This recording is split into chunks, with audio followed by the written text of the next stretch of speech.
ti, veliki, dobri, sveti, dolaziš u moj dom. Bog se odaziva na poziv neznatnoga stvora. Odgovaraš na moje misli, jer ih znaš.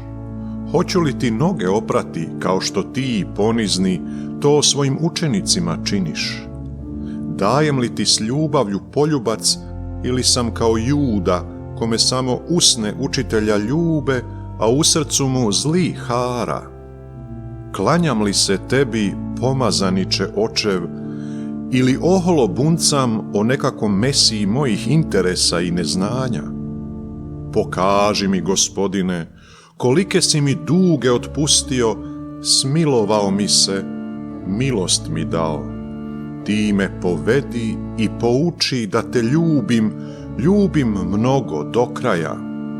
Kad tvoje tijelo primam, da mu pristupam sa suzama kajanja koje teku i teku zbog tolikih mojih grijeha, da ga s pažnjom nježno u svoje tijelo primam, da ti dadnem pomazanje najdubljom srži svojega bića, onim što jesam, svojim ja, svojim tijelom i krvlju, svojim životom.